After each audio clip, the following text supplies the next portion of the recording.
За и против референдумот, владата и движењето Бојкотирам со своји факти за Преспанскиот договор.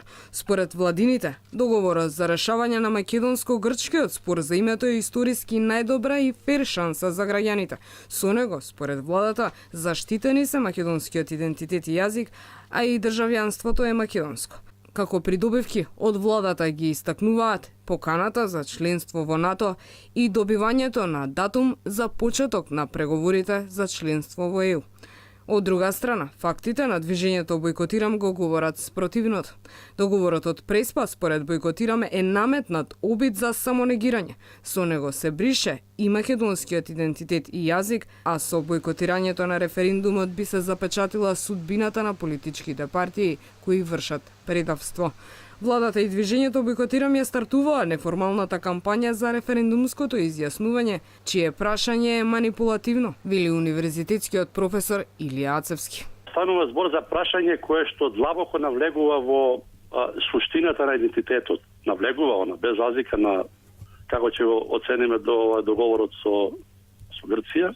Може би од една страна најдено најдоброто решение на таков начин, на изворот на формулацијата на прашањето, а од друга страна тоа е и во голема мера и збунувачко. Таа е таа противречна ситуација.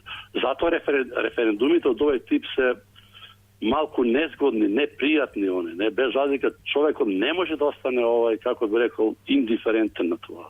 Според Ацевски, движењето Бојкотирам на некој начин ја пополнува празнината која се јавува поради недостиг на официјална кампања. Најголем дел од луѓето не се доволно, како би рекол, информирани, не се доволно се ставени на едно, како велиме ние, поле на манипулација, без разлика на нивната припадност партијски било каква. Ги исклучувам некои од тие етнички групи кои што имаат една многу почиста позиција. Зборувам за македонскиот етнички корпус, не. Тоа е проблемот. Се отворено огромно поле на манипулација која што се зависи од таа умешноста на тие партии како ќе ја употребат или злоупотребат за нивни цели или против целите на оние другите. Референдумот кој налага одговор на прашањето дали сте за членство во ЕУ и НАТО со прифаќање на договорот помеѓу Република Македонија и Република Грција треба да се одржи на 30 септември.